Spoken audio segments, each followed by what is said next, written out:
Hello दोस्तों, मैं doctor Gita Awasthi नई कहानी के साथ आपसे मुखातिब हूँ। दोस्तों, उत्तर प्रदेश में एक शब्द प्रचलन में है और वो है ओढ़री। इस शब्द का इस्तेमाल आमतौर पे महिलाएं ताना देने में करती हैं कि मैं 7 फेरे लेके आई हूँ, ओढ़री नहीं हूँ। इसका मतलब होता है कि विधि द्वारा या समाज द्वारा मान्यता प्राप्त ढंग से शादी न करना, उसको ओढ़री कहते हैं। कहानी इसी संबंध में है। कहानी प्रस्तुत है, शीर्षक है ओढ़री। आज ओढ़री शब्द उसके साथ ऐसे ही चिपका है जैसे माथे से बिंदिया, मांग से सिंदूर और पांव से बिछुए। सूर्य प्रकाश उसे इतना प्यार करते हैं जितना शायद अपनी पहली पत्नी अनसुईया से भी नहीं करते थे। उनका प्यार पहली नजर का था। सूर्य प्रकाश के अपनी पत्नी से 2 लड़के, वो एक लड़की है।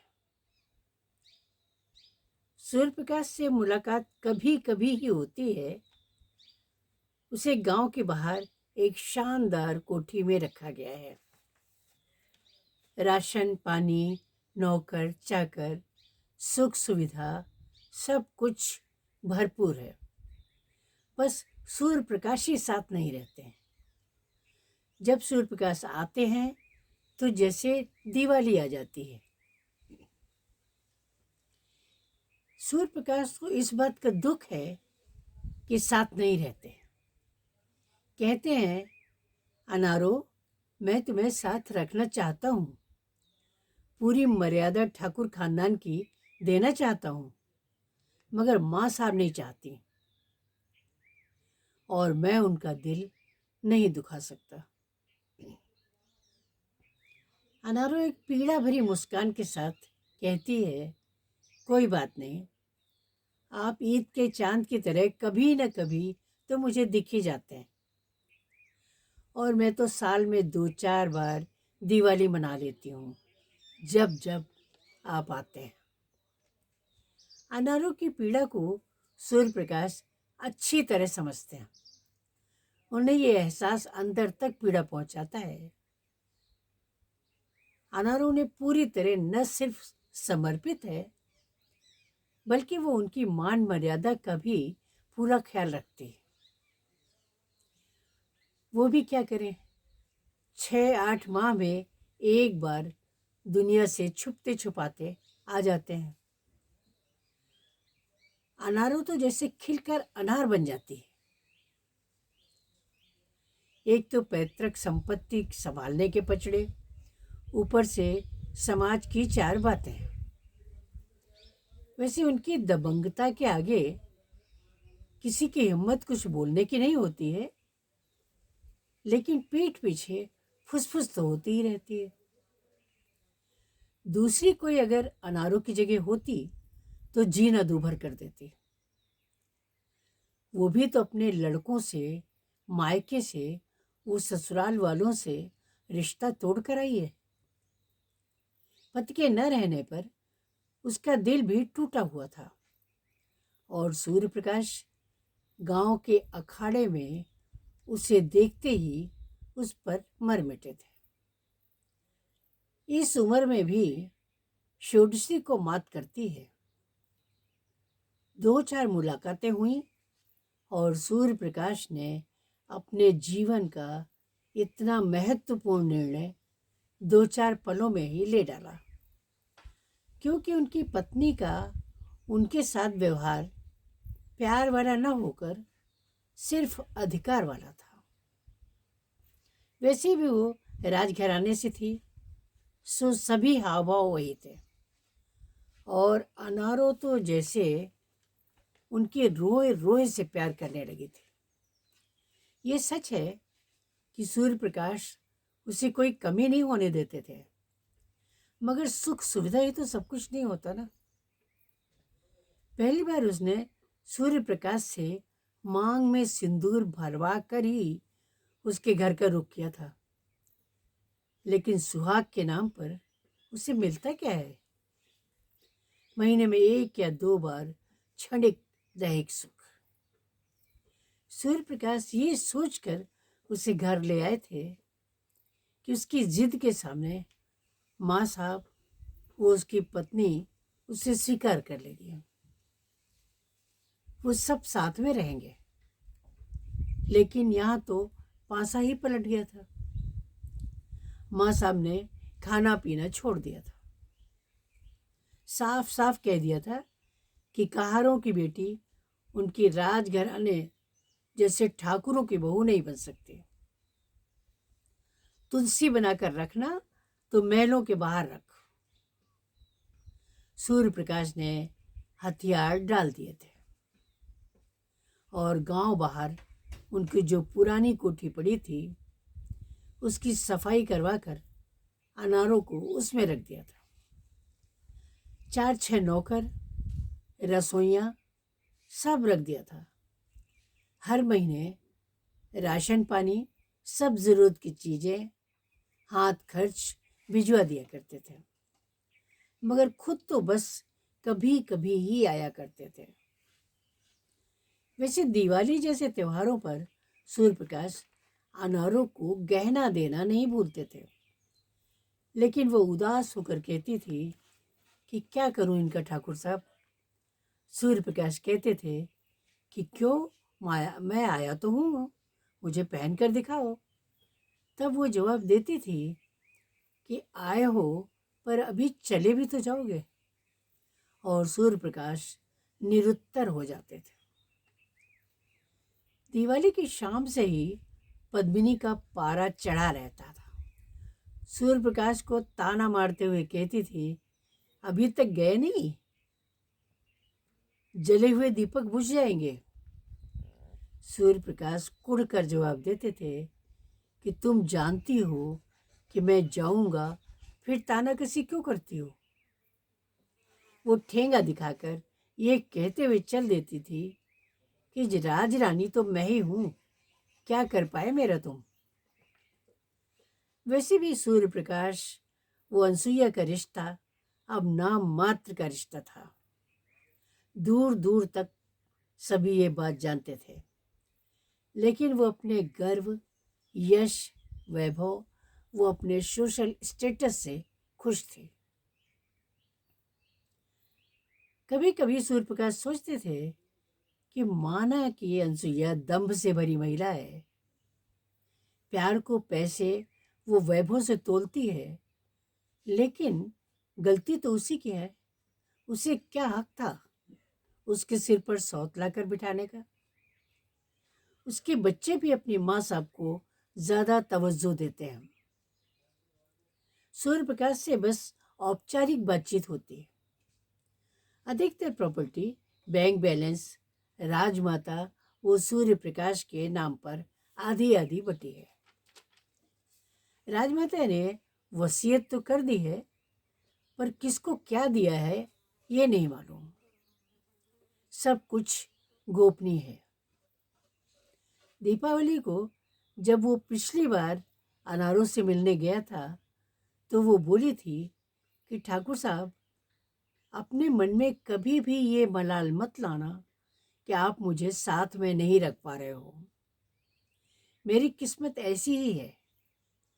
पहले वाले पति का सुख जितना लिखा था बस उतना मिल पाया, और आप मिले हो तो बस आधे अधूरे। ये मेरी किस्मत है बस। आपने तो मेरे टूटे दिल को सहारा दिया है, वरना बच्चों ने बस अकेला छोड़ दिया था। 2 रोटी को तरसती थी और आज आपने ये शानो शौकत दे दी है। मेरे पिछले जन्म के पुण्य है बस, और क्या कहूँ। सूर्य प्रकाश की आंखें छलक पड़ी थी अनारों की बातें सुनकर। आज भी अपने को उसी धरातल से नापती है, कोई गर्व नहीं। उसने अनारों को सीने से लगाकर चुप करा दिया था। पिछले 2 महीने से सूर्य प्रकाश नहीं आ पा रहे थे। कारण व्यस्तता तो थी, साथ ही तबीयत भी ठीक नहीं चल रही थी। अनारों ने संदेशा भिजवाकर कारण पूछा था, तो उस तक जवाब पहुंचा दिया था। अनारो बेचैन थी, ये वहां का रसोइया आकर बता गया था। पिछले कुछ दिनों से राजमाता माँ साहब की तबीयत भी ठीक नहीं चल रही थी। सूर्य प्रकाश बहुत परेशान थे। बाहर से डॉक्टर भी बुलवा रहे थे, मगर कुछ फायदा नहीं हो पा रहा था।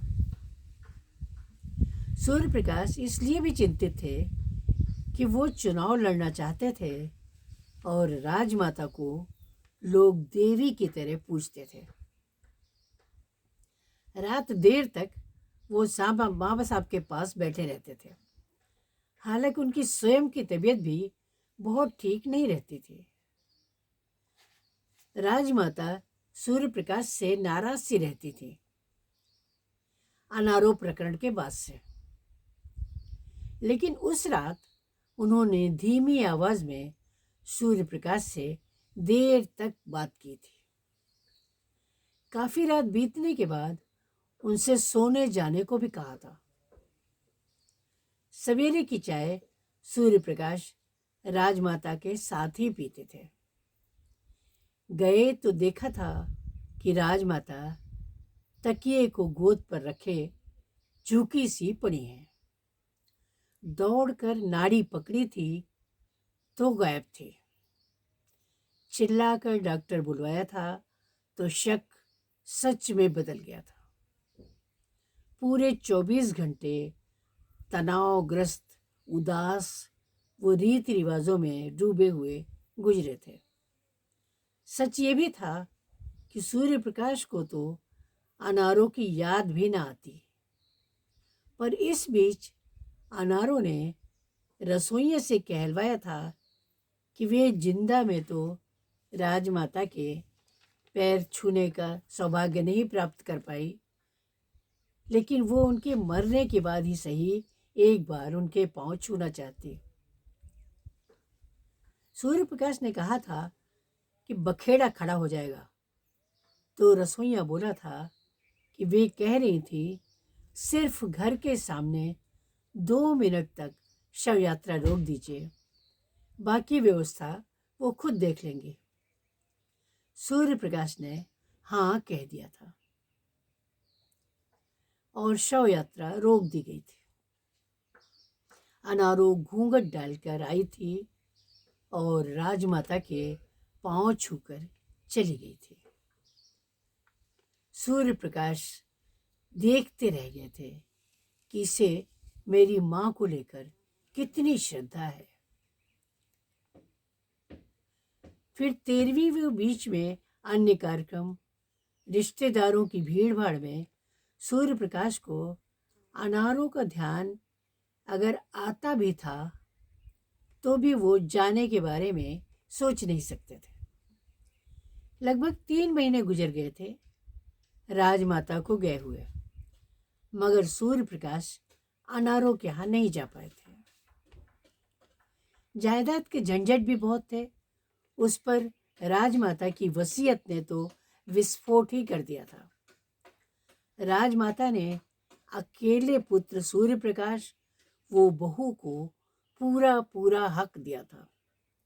अपने पोतों को भी उनका हक दिया था, लेकिन एक हक उन्होंने अनारों को भी दिया था, इन पंक्तियों के साथ कि मैं पुरानी कोठी अनारों को देती हूँ। अनारो ऐसी नारी है जिसने प्रेम के कारण आधा जीवन विरह वेदना को सहती रही। मैंने उसे महसूस किया है, परंतु मैं अपने सिद्धांतों से समझौता नहीं कर सकती थी। समय मिलने पर सूर्य प्रकाश ने अनारों से मिलने, वो वसीयत वाली बात बताने की सोची थी। शाम को सूर्य प्रकाश घर से निकले ही थे कि रसोइया दौड़ते हुए गेट पर ही मिल गया था।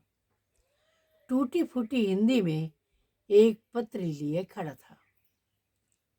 सूर्य प्रकाश ने पत्र लेकर पढ़ना शुरू किया था। ठाकुर साहब, प्रणाम। मेरी तबीयत ठीक नहीं है, पता नहीं अब आपको देख भी पाऊंगी या नहीं। आपसे अंतिम इच्छा के रूप में एक गुजारिश है कि आपने मुझे ओढ़री बनाकर जिंदा तो रखा, पर मत अब मरने मत देना। मेरी मांग में सबके सामने सिंदूर भर देना, ताकि मेरी लाश आपकी सुहागन कहलाए, ओढ़री नहीं। अंतिम चरण स्पर्श आपकी अनारो। सूर्य प्रकाश रसोइये के साथ दौड़कर सीढ़ी चढ़े थे तो अनारों ने दुनिया छोड़ दी थी। क्रियाकर्म सूर्य प्रकाश ने खुद किया था, परंतु उसके पहले उन्होंने अनारों का सपना पूरा किया था और उसकी मांग में सबके सामने सिंदूर भर दिया था। नमस्कार।